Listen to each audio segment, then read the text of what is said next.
বাংলা ভাষা ও সাহিত্যের ক্লাসরুমের সকল শিক্ষার্থীকে স্বাগত জানাই। আজকের ক্লাসে আমরা কবিগুরু রবীন্দ্রনাথ ঠাকুর রচিত নৈবেদ্য কাব্যগ্রন্থের ৩০ সংখ্যক কবিতা বৈরাগ্য সাধনে মুক্তি সে আমার নয়, এই কবিতাটি সম্পর্কে বিশ্লেষণধর্মী আলোচনা একটু দেখে নেব। এই ৩০ সংখ্যক কবিতাটি, যেখানে কবি হৃদয় দেবতাকে উদ্দেশ্য করে, পরমেশ্বরকে উদ্দেশ্য করে তার ভাবনা তা অর্পণ করেছেন। এই কবিতা নিশ্চিতভাবে একটি গীতি কবিতা। গীতি কবিতার মাধ্যমে কবি কি করেন? তার অভিব্যক্তি, ব্যক্তিগত জীবনের প্রার্থনা, ভাবনা, তা সকল কিছু ঈশ্বরকে উদ্দেশ্য করে অর্পণ করে থাকেন। শুধু কি তাই, তার সঙ্গে সঙ্গে নিজের ভাবজগতের বিস্তার তাও কিন্তু গীতি কবিতার মধ্যে রাখেন। এই ধরনের কবিতাকে বলা হয় ওট জাতীয় কবিতা, যা স্তোত্র কবিতা বা প্রার্থনাধর্মী কবিতাও বলা শ্রেয়। আজকের এই কবিতাটির মধ্যে যেখানে কবির কর্মসাধনার পরিচয় তা আমরা লক্ষ্য করব, শুধু তাই নয়, তার সঙ্গে সঙ্গে কর্মযজ্ঞে কবি কিভাবে নিজেকে সমর্পণ করতে চেয়েছেন সে কথাও খুঁজে পাব। পাশাপাশি জ্ঞানযোগ, কর্মযোগ এবং ভক্তিযোগের সমন্বয়ে কিভাবে যথার্থ একটি মুক্তি মিলতে পারে তাও যেন এই ৩০ সংখ্যক কবিতাটি আমাদের বুঝিয়ে দেয়। কবি নিশ্চিতভাবে একদিকে যেমন ভাববাদী, ঠিক অন্যদিকে তিনি প্রকৃতিবাদী। আমরা জানি নৈবেদ্য কাব্যগ্রন্থের মধ্যে কি আছে, সেখানে কি বলতে চেয়েছেন কবি। নৈবেদ্য কাব্যগ্রন্থ সম্পর্কে বেশ কিছু কথা ইতিপূর্বের ক্লাসে আমি বলে দিয়েছি, ডেসক্রিপশন বক্সের লিংক আছে, দেখে নিতে পারব। গোটা কাব্যগ্রন্থকে যদি আমরা শ্রেণীতে বিন্যাস করি তাহলে দেখতে পাই ভগবানের নিকটে কবির ব্যক্তিগত মনোভাবনামূলক ভাবনা অর্থাৎ প্রার্থনা তা প্রকাশ পেয়েছে। স্বদেশবাসীর দুর্দশার দিনে সেই দুর্দশা থেকে কিভাবে মুক্তি আনা যায়, মুক্তি পাওয়া যায় তা কবি খুঁজে নিতে চেয়েছেন প্রার্থনার ভঙ্গিতে। আর পাশাপাশি সাম্রাজ্যবাদী শক্তির ঔদ্ধত্য, সেই ঔদ্ধত্যের বিরুদ্ধে তিনি সোচ্চারভাবে প্রতিবাদ জানিয়েছেন। আজকের এই আলোচ্য কবিতাটি, এর মধ্যে প্রথম ভাবনাটি, অর্থাৎ তিনি ব্যক্তিগতভাবে ঈশ্বরের কাছে প্রার্থনা জানাচ্ছেন। নৈবেদ্য কাব্যগ্রন্থের প্রথম কবিতায় কবি বলেছিলেন, প্রতিদিন আমি হে জীবন স্বামী দাঁড়াবো তোমার সম্মুখে। তিনি পরম পিতার উদ্দেশ্যে প্রার্থনা জানিয়েছেন এই কথার মধ্য দিয়ে। তিনি বুঝেছেন অবিনশ্বর সেই শক্তি ছাড়া, যিনি একম অদ্বিতীয়ম, তাছাড়া জগৎ সংসার চলতে পারে না। তা অনুভব করেই এই কথাটি বলেছিলেন নৈবেদ্য কাব্যগ্রন্থের প্রথম কবিতায়। তাই অবিনশ্বর অমৃতের চেতনা তা অনুভব করেই কবি এই কবিতাটি গ্রথিত করেছেন। আজকের ক্লাসে আমরা কবিতাটির স্বাদ আস্বাদন করি। কবি কি বলছেন? বৈরাগ্য সাধনে মুক্তি সে আমার নয়, অসংখ্য বন্ধন মাঝে মহানন্দময় লোভিব মুক্তির স্বাদ।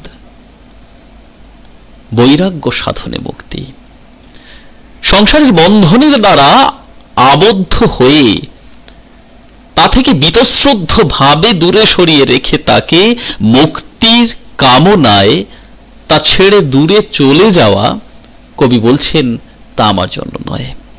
অর্থাৎ সংসারের মোহ বন্ধন নাশকারী বৈরাগ্যের সাধনা তা প্রত্যেকের প্রয়োজন আছে, কিন্তু কবি চান সেই বন্ধন থেকে ছুটে পালিয়ে গিয়ে সেখান থেকে মুক্তি না পেয়ে তার মধ্যে থেকেই মুক্তি পেতে। তাই কবি বলছেন, বৈরাগ্য সাধনে মুক্তি, সংসারের প্রতি বিরাগ ভাজন হয়ে বীতশ্রদ্ধ হয়ে মুক্তি লাভ করা তা আমার জন্য নয়। আসলে কবি বুঝেছিলেন এই বৃহৎ সৃষ্টির সুখ, ঈশ্বরের দ্বারা সৃষ্ট, পরমেশ্বর দ্বারা সৃষ্ট এই মহৎ মোহময় সংসারের স্বাদ। তাই তিনি বলতে চেয়েছেন, এখান থেকে বীতশ্রদ্ধ হয়ে ছুটে পালিয়ে গিয়ে বেঁচে থাকা তা আমার জন্য নয়। কবি তাহলে কিভাবে বাঁচতে চেয়েছেন? কবি বাঁচতে চেয়েছেন অসংখ্য বন্ধনের মধ্যে, অসংখ্য বন্ধন মাঝে মহানন্দময় লভিব মুক্তির স্বাদ। কবি মুক্তির স্বাদ লাভ করবেন কিভাবে? অসংখ্য বন্ধনের মধ্য দিয়ে। পিতা হয়ে সংসারের স্বাদ লাভ করবেন, কখনো একজন কবি হয়ে তার অনুগামীদের যে মনের ইচ্ছে সেই স্বাদকে পূর্ণ করবার মধ্য দিয়ে স্বাদ লাভ করবেন। এরকম অসংখ্য বন্ধন বারে বারে আসবে, কিন্তু সেই বন্ধনের মধ্য থেকেই কবি মুক্তির স্বাদ পেতে চান। বড্ড মনে পড়ছে কবিগুরু রবীন্দ্রনাথ ঠাকুরের ঘর বাহির প্রবন্ধটির কথা। নিশ্চয়ই সবাই পড়েছ।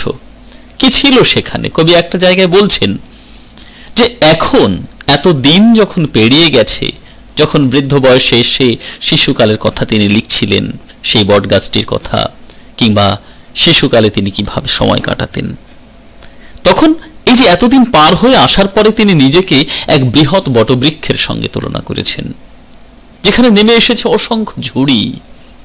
ফলে সেই ঝুড়িগুলি হলো কবির দৃষ্টিতে অসংখ্য সমস্যার রাশি। সেই সমস্যার রাশি চারিদিকে থাকবে, কবি জানেন সেখান থেকেই মুক্তির পথ খুঁজে নেওয়াটাই হলো প্রকৃত পথ প্রাপ্ত হওয়া। কবি তাই বলতে চেয়েছেন এই কবিতার প্রথম এই লাইন দুটিতে, এই বসুধার মৃত্তিকার পাত্রখানি ভরি বারম্বার, তোমার অমৃত ঢালি দিবে অবিরত নানা বর্ণ গন্ধময়। কবি কি বলতে চাইছেন এখানে? আমি জানি, আমরা জানি কবি হলেন প্রকৃতিবাদী, অর্থাৎ প্রকৃতি তার মধ্যেই কবি ঈশ্বরকে খুঁজে পাচ্ছেন। তাই প্রকৃতিবাদের সঙ্গে সঙ্গে ভাববাদ ও ব্যক্তভাবে কবির ভাব জগৎকে আবৃত করে রেখেছে। তাই কবি এখানে বলছেন এই বসুধার মৃত্তিকার পাত্রখানি। কবি এই বসুধা অর্থাৎ পৃথিবী, এই নিসর্গের মধ্যেই যেন অমৃতের বাণী খুঁজে পেয়েছেন। তাই কবি বলছেন এই বসুধার, এই পৃথিবীর মৃত্তিকার পাত্রখানি ভরি বারম্বার, অর্থাৎ এই পৃথিবীর মধ্যেই আমি, এই পৃথিবী মৃত্তিকা দ্বারা গ্রথিত, আর সেই মৃত্তিকার পাত্রের মধ্যেই তোমার অমৃত ঢালি দিবে অবিরত নানা বর্ণগন্ধময়। এই পৃথিবীর মধ্য থেকেই, পৃথিবীর উপরেই কবি খুঁজে পেতে চেয়েছেন অমৃতের বাণী। আসলে কবি প্রতি ক্ষণে ক্ষণে বারে বারে উপলব্ধি করেছেন ঈশ্বরের ঐশ্বরিক ভাবনাকে, ঈশ্বরের বার্তাকে, তার বাণীকে। সেগুলি কোথায়? সেগুলি পৃথিবীর বাইরে কোথাও নয়, এই পৃথিবীর উপরই পৃষ্ঠে অবস্থান করা আমাদের বাসস্থানের মধ্যে, ভাব জগতের মধ্যে ঈশ্বরের বাণী প্রতিক্ষণেই ঘোরাফেরা করে, কবি অনুভব করেছেন। আর সেই অনুভূতির মধ্য দিয়েই কবি একথা বলতে পেরেছেন যে এ বসুধার মৃত্তিকার পাত্রখানি ভরি, অর্থাৎ এই পৃথিবীর বুকেই আমি বারংবার বারবার তোমার অমৃত ঢালি দিবে, তোমার অমৃত অর্থাৎ তোমার অমৃতের বাণীকে আমি উপলব্ধি করব। অবিরত নানা বর্ণগন্ধময়, কোথা থেকে? এই বর্ণগন্ধময় পৃথিবীর উপরিপৃষ্ঠ থেকে, পৃথিবীর সুখময় জগৎ থেকে, কিংবা দুঃখের বাতাবরণ থেকে কবি ঐশ্বরিক শক্তি, ঈশ্বরের বাণী খুঁজে পেতে পারেন। এরপর কবি কি বলছেন? প্রদীপের মতো তোমার সংসার। কবি গোটা বিশ্ব সংসারকে কিসের সঙ্গে তুলনা করলেন? গোটা বিশ্ব সংসারকে একটি প্রদীপের সঙ্গে তুলনা করলেন। প্রদীপ কি করে? প্রদীপ তার উপরে প্রজ্বলিত আলোক ও শিখা দ্বারা অন্ধকারকে আলোকিত করে তোলে। তখন কি হয়? তমসোমা জ্যোতির্গময়, অর্থাৎ অন্ধকার থেকে আলোর উদ্ভব হয়, আর তখনই তো মৃত্যুর মা অমৃতম গময় এ কথা বলা যেতে পারে। ঠিক সে কথাই যেন কবি বলতে চাইছেন এখানে। তাই কবি বলছেন, প্রদীপের মতো সমস্ত সংসার মোর লক্ষ্যবর্তিকায়। অর্থাৎ এই প্রদীপের মতো, একটি প্রদীপ যেমন তার আলোক শিখা দ্বারা চারিদিক আলোকিত করে তোলে, বর্তিকা শব্দের অর্থ হলো শিখা, ঠিক তেমনি ভাবে প্রদীপের মতো সমস্ত সংসার, মানে গোটা বিশ্ব সংসার তা প্রদীপের মতো। এই গোটা বিশ্ব সংসারে অসংখ্য শিক্ষা, চেতনা, জ্ঞান রাশি ছড়িয়ে আছে। লক্ষ্য বর্তিকায় লক্ষ লক্ষ জ্ঞান রাশি চারিদিকে ছড়িয়ে আছে। জ্বালায় তুলিবে আলো তোমারই শিখায় তোমার মন্দির মাঝে। অর্থাৎ তোমার কৃতিত্ব দ্বারা, তোমার আশীর্বাদ দ্বারা এই পৃথিবীর মাঝেই সেই শিখা বিতরিত হবে। সেই শিখা অর্থাৎ সেই জ্ঞান বিতরিত হতে থাকবে। এই বিশ্ব সংসারে যে প্রদীপ লক্ষ্য শিখায় আলো দান করে চলেছে, আসলে তা কি? তা হলো বিশ্ববিধাতার জ্যোতির আলো, অর্থাৎ বিশ্ববিধাতার জ্ঞানময় ভাবনার প্রকাশ। সেই আলোক শিখা, বিশ্ববিধাতার সেই আলোক শিখা এই পৃথিবীর বুকে উদ্ভাসিত হয়ে উঠবে প্রতিক্ষণেই। কবি উপলব্ধি করবেন তখন। কবির জীবন দেবতার মন্দির ও প্রাঙ্গণে, কবি কি বলছেন? তার জীবন দেবতা। জীবন দেবতাকে, আসলে প্রকৃতিকে কবি তার জীবন দেবতা করে তুলেছেন। তার মন্দির ও প্রাঙ্গণ হলো এই বিশ্ব সংসার। তাহলে সেখানে সেই বিশ্ব সংসারের উপরে দাঁড়িয়েই কবি স্রষ্টার উদ্দেশ্যে তার শ্রদ্ধা জানিয়েছেন। এভাবে বলতে পেরেছেন যে তোমার আলোক শিখায়, অর্থাৎ তোমার প্রজ্বলিত জ্ঞান শিখার দ্বারা, জ্ঞানের ভাবনার দ্বারা আমরা কিন্তু উপলব্ধি করতে পারবো, কবি উপলব্ধি করতে পারবেন ঈশ্বর সর্বত্র বিরাজমান। আসলে কবি বলছেন এই বৈরাগ্য সাধনী মুক্তি সে আমার নয়, এই প্রসঙ্গে একটা জায়গায় যে পৃথিবীর প্রেমের মধ্য দিয়াই সেই ভূমানন্দের পরিচয় পাওয়া যায়। জগতের এই রূপের মধ্যেই সেই অপরূপকে সাক্ষাৎ প্রত্যক্ষ করা, ইহাকেই তো আমি মুক্তির সাধনা বলি। সেই মুক্তির সাধনার কথাই কবি এখানে বলেছেন। কবিতার অন্তিম পর্যায়ে কবি কি বলছেন? ইন্দ্রিয়ের দ্বার রুদ্ধ করি যোগাসন সে নহে আমার। তাহলে ইন্দ্রিয়ের দ্বার রুদ্ধ করে দিলাম সাধক হওয়ার উদ্দেশ্যে, প্রেম প্রীতি ভালোবাসাকে নিষ্ঠুর চোখে দেখলাম, সংকীর্ণ চোখে দেখলাম। কবি বলছেন তা নয়, সে নহে আমার।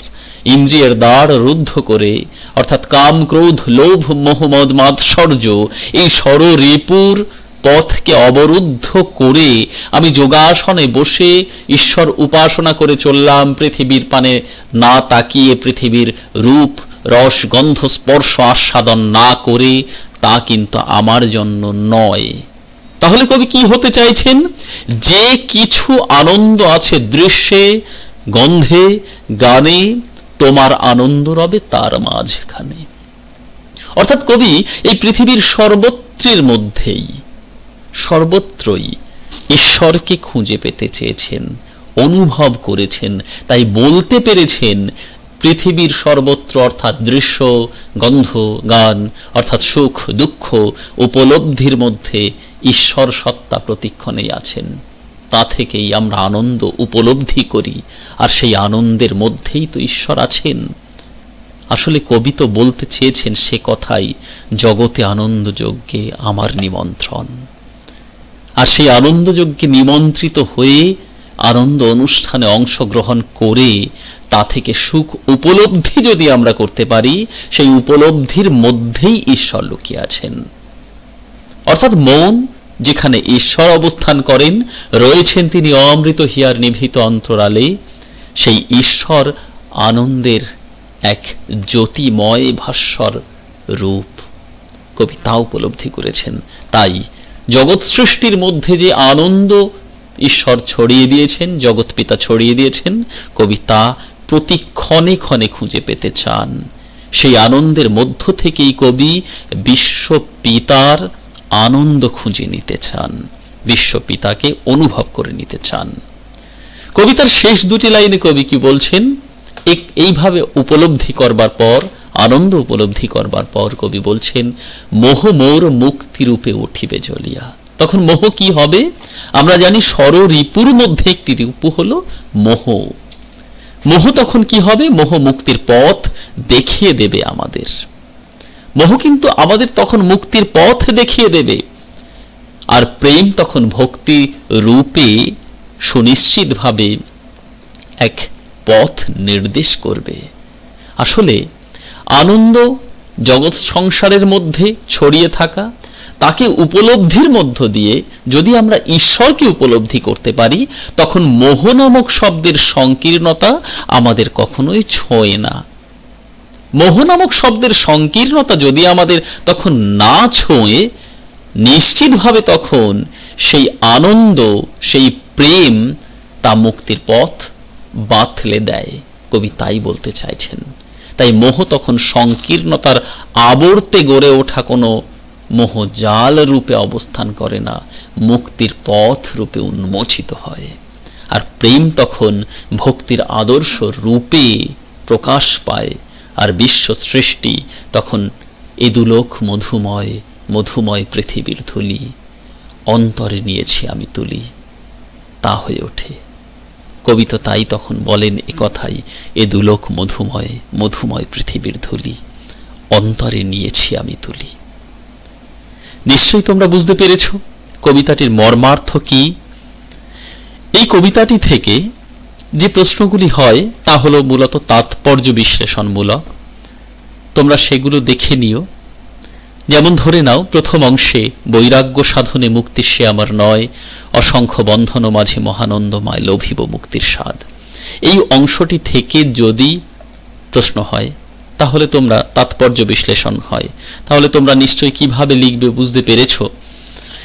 দেখে নাও, যেমন প্রথম অংশে এই যে বৈরাগ্য সাধনে মুক্তি সে আমার নয়, অসংখ্য বন্ধন মাঝে মহানন্দময় লোভিব মুক্তির স্বাদ, অংশটির তাৎপর্য বিশ্লেষণ করে যদি হয়, তাহলে উৎস নির্দেশ করে দেবে তোমরা। প্রথমে যেমন ভাবে উৎস নির্দেশ করা হয় সেভাবে।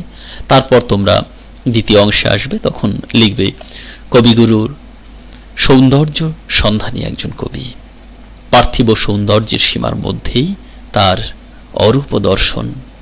আসলে তিনি পৃথিবীর মধ্যে রূপরস গন্ধ স্পর্শকে প্রতিক্ষণেই উপলব্ধি করে যেতে চেয়েছেন। তাই বৈরাগ্য সাধনে মুক্তির পথ তিনি কখনোই খোঁজেননি। কবি অনুভব করেছেন পৃথিবীর মধ্যেই জন্মের সঙ্গে সঙ্গে অসংখ্য বন্ধন আমাদের ঘিরে রাখে, আর যত বেড়ে উঠতে থাকে একটি মানুষ, ততই সেই বন্ধন দৃঢ় থেকে দৃঢ়তর এবং বৃহত্তর হতে থাকে। তাই কবি সেই বন্ধনের মধ্য থেকেই মুক্তি খুঁজে পেতে চেয়েছেন। কেমন? আর বাদবাকি অংশে আমি যেমন ভাবে তোমাদের বিশ্লেষণ করে দিলাম, কবিতাটি সেইভাবে বিশ্লেষণ করো। এছাড়াও এই অংশটি থেকে, প্রথমেই পার্টটি থেকে, এই বসুধার মৃত্তিকার পাত্রখানি ভরি বারংবার তোমার অমৃত ঢালি দিবে অবিরত নানা বর্ণ গন্ধময়, এখান থেকেও প্রশ্ন হতে পারে। কিংবা প্রদীপের মতো, এটা অত্যন্ত গুরুত্বপূর্ণ, একটু দেখে নাও। প্রদীপের মতো সমস্ত সংসার মোর লক্ষ্যবর্তিকায় জ্বালায় তুলিবে আলো, তোমারই শিখায় তোমার মন্দির মাঝে। অত্যন্ত গুরুত্বপূর্ণ এই অংশটি। এখানে তোমরা বিশ্লেষণ নিশ্চয়ই পারবে, আমি বলে দিয়েছি। প্রয়োজন হলে পুনরায় শুনে নিও, তাহলে দেখবে আমার মনে হয় না কোনো সমস্যা হবে। আর একদম কবিতার শেষ পর্যায়ে যেমন ভাবে শেষ দুটো লাইন, মোহ মোর মুক্তিরূপে উঠিবে জ্বলিয়া, আর প্রেম মোর ভক্তিরূপে রহিবে ফলিয়া। তাহলে মোহ মুক্তিরূপে কিভাবে জ্বলে উঠবে?